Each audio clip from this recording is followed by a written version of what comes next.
ಆತ್ಮೀಯ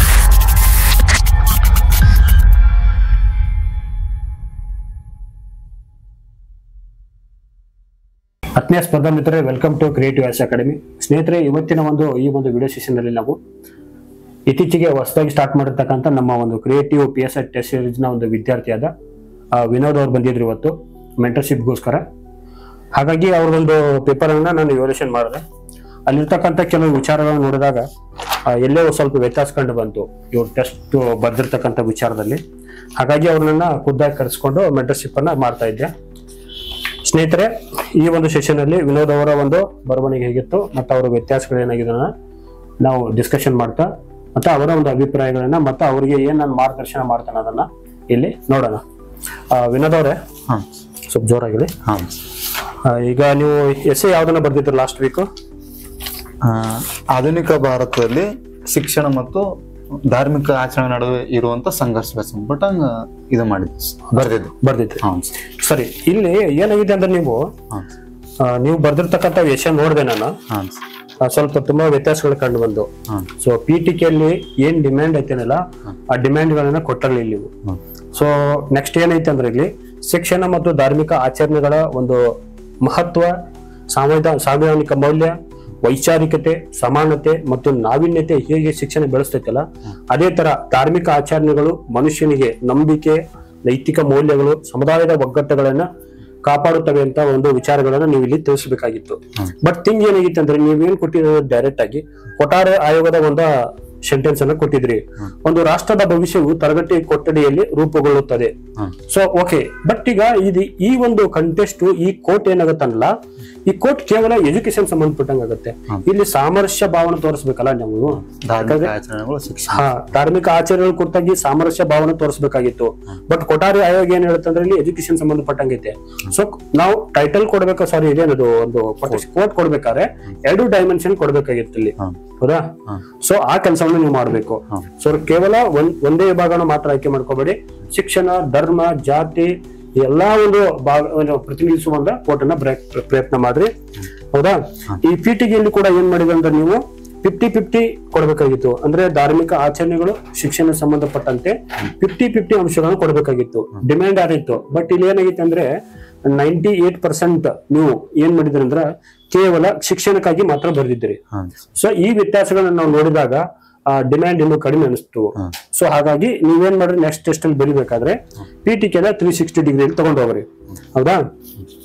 ನೆಕ್ಸ್ಟ್ ಮುಂದುವರೆದ ಭಾಗವಾಗಿ ನೀವು ಏನ್ ಬರ್ದಿದ್ದೀರ ಅಂದ್ರೆ ಈಗ ನಮ್ಮ ಕಾನ್ಸ್ಟಿಟ್ಯೂಷನಲ್ ಅಮೆಂಡ್ ಬರ್ತಾ 86ನೇ ತಿದ್ದುಪಡಿಯ ಮೂಲಕ 2002ರಲ್ಲಿ ಒಂದು 21A ವಿಧಿಯನ್ನ ಸಂವಿಧಾನಕ್ಕೆ ಸೇರ್ಪಡೆ ಮಾಡಿದೀವಿ.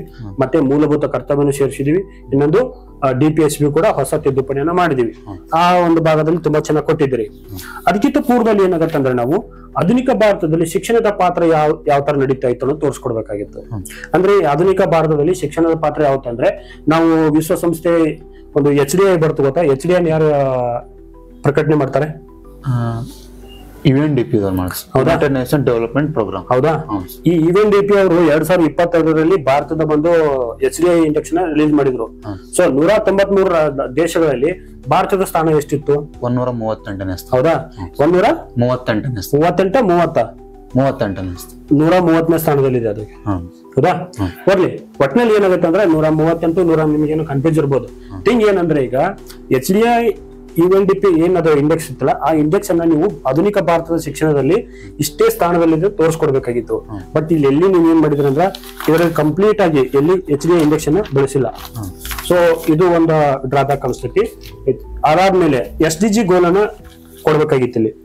ಏನು SDG ಗೋಲ್? ಈ SDG ಗೋಲ ಎಷ್ಟನೇ ಸ್ಥಾನದಲ್ಲಿ ಐತಿ? ಇದನ್ನ ಭಾರತ ಏನ್ ಕ್ರಮ ಕೈಗೊಂಡೈತಿ ಇದನ್ನ ಪರಿಪೂರ್ಣ ಅಂದ್ರೆ ಶಿಕ್ಷಣದ ಒಂದು ಗುಣಮಟ್ಟನ ಸಾಧನೆ ಮಾಡಕ ಮತ್ತು ವಿಶ್ವಸಂಸ್ಥೆಯ ಸುಸ್ಥಿರ ಅಭಿವೃದ್ಧಿಗಳಿಗೆ ಪೂರಕವಾಗಿ ಯಾವ ಕಾರ್ಯಕ್ರಮ ಇಂಟ್ರೊಡ್ಯೂಸ್ ಮಾಡಿದ್ದನ್ನ ಬರಿಬೇಕಾಗಿತ್ತು, ಹೌದಾ? ನೆಕ್ಸ್ಟ್ ಪಾರ್ಟ್, ಈಗ ಒಂದ್ ಕಡೆ ಶಿಕ್ಷಣ ಹೇಳಿದ್ವಿ, ಇನ್ನೊಂದ್ ಕಡೆ ಏನ್ಬೇಕು ಧಾರ್ಮಿಕ ಆಚರಣೆ ಕುರಿತಾಗಿ ಹೇಳ್ಬೇಕು. ಇಲ್ಲೇನ್ ಹೇಳ್ತೀವಿ ನಾವು? ಧಾರ್ಮಿಕವಾದ ಸಂಪ್ರದಾಯಗಳು, ಧಾರ್ಮಿಕ ಗುರುತುಗಳು ಮತ್ತು ನಂಬಿಕೆ ಕುರಿತಾಗಿ ನಾವು ಅಲ್ಲಿ ಹೇಳ್ಕೊಡ್ಬೇಕು ಇಲ್ಲಿ. ಸೊ ಹೌದಾ, ಆ ಧಾರ್ಮಿಕ ಒಂದು ಭಾರತದ ಸಂಸ್ಕೃತಿಯಲ್ಲಿ ನೀತಿಶಾಸ್ತ್ರ, ಸಾಮಾಜಿಕ ಜೀವನವನ್ನ, ಧರ್ಮ ಯಾವ ತರ ಇಲ್ಲಿ ನಮಗೆ ತೋರ್ಕೊಡಿಸ್ತೈತೆ ಅಂತ ಕೊಡ್ಬೇಕಾಗಿತ್ತು. ಹಂಗೆ ಈ ಧಾರ್ಮಿಕ ಆಚರಣೆ ಸಂಪ್ರದಾಯ ನೋಡೋದಾದ್ರೆ ನಾವು ಸಂವಿಧಾನದ 3ನೇ ಭಾಗದಲ್ಲಿ ಇರ್ತಕ್ಕಂಥ ನಾವು ಧಾರ್ಮಿಕ ಸ್ವಾತಂತ್ರ್ಯ ವಿಧಿಗಳನ್ನ ಕೊಟ್ಟಿದ್ದೀವಿ. ಹಾಗಾದ್ರೆ ಆ ವಿಧಿಗಳನ್ನ ತೋರಿಸ್ಕೊಡ್ಬೇಕಾಗಿತ್ತು. ಒಂದ್ ಭಾಗದಲ್ಲಿ ತೋರಿಸಿದ್ರೆ ಅದರ ಕಂಪ್ಲೀಟ್ ಎಕ್ಸ್ಪ್ಲನೇಷನ್ ನಮಗೆ ಬೇಕಾಗಿತ್ತು. ಇಲ್ಲಿ ಎಸ್ಸೆ ಡಿಮ್ಯಾಂಡ್ ಏನೈತೆ ಅಂದ್ರೆ ಈಗ ಶಿಕ್ಷಣ ಧಾರ್ಮಿಕ ಆಚರಣೆಗಳು ಎರಡೂ ಕಡೆ ಒಂದೇ ಕಡೆ ತೋರಿಸ್ಬೇಕಾಗಿತ್ತಲ್ಲಿ. ಇಲ್ಲಿ ವರ್ಚಸ್ಸತ್ ಕೊಟ್ಟಿದ್ದಾರೆ ಅವರು. ಸೊ ಈಗ ಇತ್ತೀಚೆಗೆ ಬೇರೆ ಬೇರೆ ರಾಜ್ಯಗಳಲ್ಲಿ ನೋಡ್ತೀವಿ, ಕರ್ನಾಟಕ ಹೊರತುಪಡಿಸಿ ಬೇರೆ ರಾಜ್ಯಗಳಲ್ಲಿ ಗುರುಕುಲ ಶಿಕ್ಷಣ ಪದ್ಧತಿಯನ್ನ ತರಬೇಕಂತ ಜಾರಿ ಮಾಡ್ತಿದ್ದಾರೆ. ಯಾಕಂದ್ರೆ ಉತ್ತರಾಖಂಡ UP ರಾಜ್ಯಗಳಲ್ಲಿ ಏನಂತ ಗುರುಕುಲ ಶಿಕ್ಷಣ ಪದ್ಧತಿಯನ್ನ ನಾವು ಭಾರತದಲ್ಲಿ ಅಂತ ನೋಡ್ತಾ ಇದ್ದೀವಿ. ಈ ಮುಸ್ಲಿಂ ಶಿಕ್ಷಣ ಸಂಸ್ಥೆಗಳಲ್ಲಿ ಮದ್ರಸಾ ಕಾನ್ಸೆಪ್ಟ್ ಕೂಡ ನೋಡ್ತೀವಿ. ಅಲ್ಲಿ ಧಾರ್ಮಿಕ ಮೌಲ್ಯಗಳು, ಶಿಕ್ಷಣದ ಮೌಲ್ಯಗಳು, ಸಾಮಾಜಿಕ ಮೌಲ್ಯಗಳನ್ನು ಕೂಡ ಹೇಳ್ತಾರ ನೋಡಿದೀವಿ. ಸೊ ಈ 25 ಮತ್ತು 28ನೇ ಧಾರ್ಮಿಕ ಸ್ವಾತಂತ್ರ್ಯದನ್ನ ಆ ಒಂದು ಕಾನ್ಸೆಪ್ಟ್ ಮೂಲಕ ನೀವು ತೋರಿಸಬೇಕಾಗಿತ್ತು. ಹೌದಾ?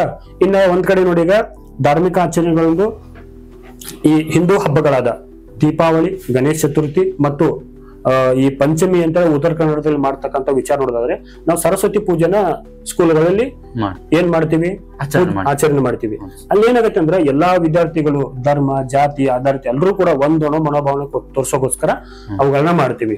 ಸೊ ಕೆಲವು ಸಂದರ್ಭದಲ್ಲಿ ಏನಾಗುತ್ತೆ ಅಂದ್ರೆ ಶಿಕ್ಷಣ ಮತ್ತು ಧರ್ಮದ ನಡುವೆ ಸಂಘರ್ಷದ ಅಂಶಗಳನ್ನ ಕಾಣ್ತೀವಿ. ಸೊ ಅವುಗಳನ್ನು ಬರಿಬೇಕಾಗಿತ್ತು. ನಾವು ಉದಾಹರಣೆಗೆ ಯಾವ ತರ ಬರಿತೀವಿ ಅಂದ್ರೆ, ಈಗ ಇಲ್ಲೇನಾಗಿತ್ತು ಅಂದ್ರೆ ಈ ಕೇಂದ್ರ ಸರ್ಕಾರ 2022 2020 NEP 20 ಕರೆಕ್ಟ್ 2020ರಲ್ಲಿ NEP ಮೂಲಕ ಏನಾಗುತ್ತೆ ಅಂದ್ರೆ ಒಂದು ವೈಜ್ಞಾನಿಕ ಮನೋಭಾವ ಮತ್ತು ಜ್ಯೋತಿಷ್ಯದ ನಂಬಿಕೆ, ಪವಾಡಗಳು, ತಾರತಮ್ಯದ ಒಂದು ಆಚರಣೆಗಳ ಒಂದು ಬೆಳವಣಿಗೆಯನ್ನ ಅಲ್ಲಿ ಏನಂತಂದ್ರೆ ಇಂಟ್ರೊಡ್ಯೂಸ್ ಮಾಡ್ತೀವಿ ಕೆಲವೊಂದನ್ನ. ಹೌದಾ? ಅಂತ ಈ ಪವಾಡ, ನಂಬಿಕೆ, ಈ NEP ಶಿಕ್ಷಣ ಆಧಾರಿತವಾಗಿರ್ತಕ್ಕಂಥ ಕೆಲವು ವಿಚಾರಗಳನ್ನ ಮತ್ತೆ ಉತ್ತಮವಾದ ಶಿಕ್ಷಣ ಕೊಡ್ಬೇಕಂತ ಇನ್ನೊಂದು NEP ವೈಜ್ಞಾನಿಕ ಮನೋಭಾವದಲ್ಲಿ ಸೇರಿಸಿದ್ರು. ಅದನ್ನು ಕೂಡ ನಾವಿಲ್ಲಿ ತೋರಿಸ್ಕೊಡ್ಬೇಕು. ಸೊ NEP ಉದ್ದೇಶ ಏನಾಗಿತ್ತು? ಎಲ್ಲಾ ಧರ್ಮ, ಜಾತಿ ಆಧಾರಿತ ಒಂದು ವಿದ್ಯಾರ್ಥಿಗಳು ವೈಜ್ಞಾನಿಕ ಮನೋಭಾವನ ಬೆಳೆಸ್ಕೋಬೇಕು. ಈ ಅನ್ವಾಂಟೆಡ್ ಈಗ ಆಸ್ಟ್ರಾಲಜಿ ಆಗ್ಲಿ, ಪವಾಡಗಳಾಗ್ಲಿ, ಇಂಥ ಮೂಢನಂಬಿಕೆಯಿಂದ ಹೊರಬರ್ಬೇಕಂತ NEPಯಲ್ಲಿ ಕೂಡ ನಾವು ಉತ್ತಮವಾದ ವಿಚಾರಗಳನ್ನ ನೋಡ್ತೀವಿ. ಆದ್ರೆ ಇಲ್ಲಿ ರಾಜ್ಯ ಸರ್ಕಾರ ಮತ್ತು ಕೇಂದ್ರ ಸರ್ಕಾರದ ಮಧ್ಯೆ ಕೆಲವು ಸಂಘರ್ಷ ಮತ್ತು ಬಿಕ್ಕಟ್ಟುಗಳಾಗಿ ಏನಾಗುತ್ತೆ ಅಂದ್ರೆ, ಕರ್ನಾಟಕ ರಾಜ್ಯ ಸರ್ಕಾರ 2022ರಲ್ಲಿ ಏನಾಗುತ್ತಾರೆ NEPಯನ್ನ ಅಳವಡಿಸ್ಕೊಂಡಿತ್ತು. ಆದ್ರೆ SCPಯನ್ನ ಸಿದ್ದರಾಮಯ್ಯ ಅವ್ರ ಗವರ್ಮೆಂಟ್ ಬಂದಾಗ ಅದನ್ನ ಏನ್ ಮಾಡ್ತು, NEPಯನ್ನ ತೆಗೆದಾಕಿ SCP ತಂದಿತ್ತು. ಇಲ್ಲಿ ಏನಾಗುತ್ತೆ ಅಂದ್ರೆ ವಿದ್ಯಾರ್ಥಿಗಳು ಕನ್ಫ್ಯೂಸ್ ಆಯ್ತು. ಈಗ ನೀವು ಕೂಡ NEPಯ ಒಂದು ಫಲಾನುಭವಿಗಳು. ಸೊ ನೀವು 4 ವರ್ಷ ಓದೋ ಬದಲಾಗಿ 3 ವರ್ಷ ಬಂದ್ಬಿಟ್ರಿ. ನಿಮಗೆ ಕನ್ಫ್ಯೂಸ್ ಆಯ್ತು. ಯಾಕಂದ್ರೆ ಹಿಂದಿನ ವಿದ್ಯಾರ್ಥಿ ಮಿತ್ರರು ಏನಾಗುತ್ತೆ ಅಂದ್ರೆ ಪದವಿ ಹಂತದಲ್ಲಿ 3 ಕಡ್ಡಾಯವಾಗಿ ಆಪ್ಷನಲ್ ಸಬ್ಜೆಕ್ಟ್ ಓದ್ತಿದ್ರು, ಇವರು 2 ಓದಿ ಬಂದ್ರು. ಸೊ ಅಂತ ಸಂದರ್ಭದಲ್ಲಿ ಇವರಿಗೆ ಸಮಸ್ಯೆಗಳಾಯ್ತು. ಸರಿನಾ? ಇಲ್ಲಿ ವಿವಾದಗಳು ತೋರಿಸ್ಬೇಕಾದ್ರೆ ನೀವು ಯಾವುದೇ ವಿವಾದಗಳನ್ನ ಬರ್ದಿಲ್ಲ ಈ ಎಸ್ಸೆಯಲ್ಲಿ. ನಿಮಗೆ ಈ ಕರ್ನಾಟಕದ ಹಿಜಾಬ್ ವಿವಾದದ ಬಗ್ಗೆ ಏನಾದ್ರು ಗೊತ್ತಾಯ್ತಾ? ಏನಿತ್ತು ಅದು?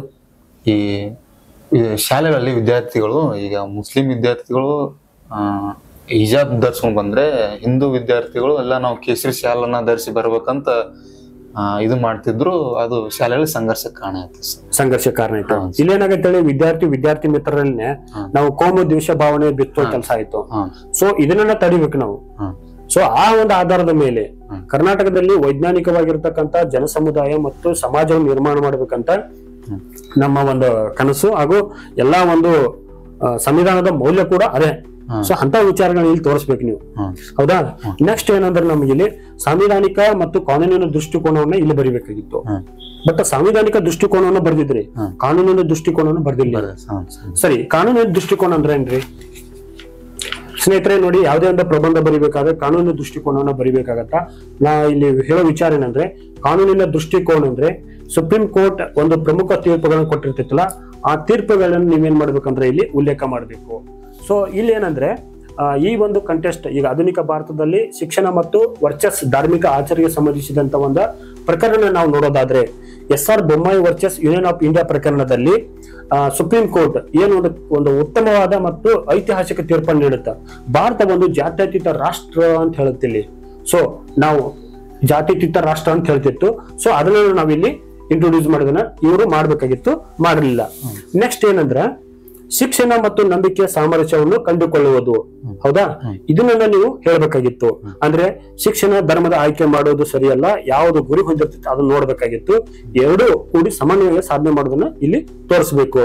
ಅಂದ್ರೆ ಶೈಕ್ಷಣಿಕ ಸಂಸ್ಥೆಗಳು ಧಾರ್ಮಿಕ ಸಂಪ್ರದಾಯ ಮತ್ತು ನೈತಿಕ ಮತ್ತು ಪಾಠಗಳನ್ನ ಸಂಯೋಜನೆ ಮಾಡಬೇಕು. ಕರುಣೆ ಮತ್ತು ಸಮಗ್ರತೆ ಮೌಲ್ಯಗಳನ್ನ ಪೋಷಣೆ ಮಾಡ್ಬೇಕಂತ ನೀವು ತಿಳಿಸ್ಬೇಕಾಗಿತ್ತು. ಹೌದಾ? ಮಹಾತ್ಮ ಗಾಂಧೀಜಿ ಅವರ ಹೇಳಿಕೆಯಂತೆ ಸ್ನೇಹಿತರೆ ನೀವು ನೋಟ್ ಮಾಡ್ಕೊಳ್ಳಿ, ನಿಜವಾದ ಧರ್ಮ ಮತ್ತು ನಿಜವಾದ ಶಿಕ್ಷಣವು ವಿರೋಧಾತ್ಮಕವಲ್ಲ ಆದರೆ ಪೂರಕವಾಗಿದೆ ಅಂತ ಸೆಂಟೆನ್ಸ್ ನ ಇವರು ಒಂದು ಕೊಡ್ಬೇಕಾಗಿತ್ತು. ಬಟ್ ಇಲ್ಲಿ ಏನಾಗಿತ್ತು ಅಂದ್ರೆ ವ್ಯತ್ಯಾಸಗಳು ಹಲವು ಬಂದಿದಾವೆ. ಸೊ ನೀವೇನ್ ಮಾಡ್ಬೇಕು, ನೆಕ್ಸ್ಟ್ ಟೆಸ್ಟ್ ಅಲ್ಲಿ ಬರಿಬೇಕಾದ್ರೆ PTK ಮತ್ತ body of the essay content ಏನ್ ಬೇಕನ್ನಲ್ಲ ಸಮಗ್ರವಾಗಿ ವೈಜ್ಞಾನಿಕವಾಗಿ ಬರೆಯಕ್ ಪ್ರಯತ್ನ ಮಾಡ್ರಿ. ನೆಕ್ಸ್ಟ್ ಉಪಸಂಹಾರದಲ್ಲಿ ಕೂಡ ನಾವ್ ಏನ್ ಮಾಡ್ಬೇಕಂದ್ರ ಇಲ್ಲಿ ಈ ಒಂದು ಕಂಟೆಸ್ಟ್ ಸಂಬಂಧಪಟ್ಟಂಗೆ ಶಿಕ್ಷಣವು ಸಾಂಸ್ಕೃತಿಕ ಮೌಲ್ಯವನ್ನು ಹೇಗೆ ಸಾಗತ್ತ ಮತ್ತು ಧಾರ್ಮಿಕ ಆಚಾರ್ಯ ಹೇಗೆ ಪೂರಕವಾಗೈತಿ ಮತ್ತು ರಾಜಕೀಯ ಧಾರ್ಮಿಕ ಪ್ರಜಾಪ್ರಭುತ್ವ ಹೇಗೆ ನಿರ್ಮಾಣ ಮಾಡುತ್ತೆ ಅನ್ನೋದನ್ನ ಬರಿಬೇಕಾಗಿತ್ತು. ಹೌದಾ? ಸರಿ, ನೆಕ್ಸ್ಟ್ ಟೆಸ್ಟ್ ಅಲ್ಲಿ ಚೆನ್ನಾಗಿ ಮಾಡ್ತೀರ ಅಂತ ಅನ್ಕೋತೀನಿ. ಮುಂದಿನ ಟೆಸ್ಟ್ ಅಲ್ಲಿ ಏನಾದ್ರು ಡೌಟ್ಸ್ ಇರೋ ತಗೊಂಬರ್ರಿ, ಮತ್ತೆ ಕ್ಲಿಯರ್ ಮಾಡೋಣ. All the best. Thank you.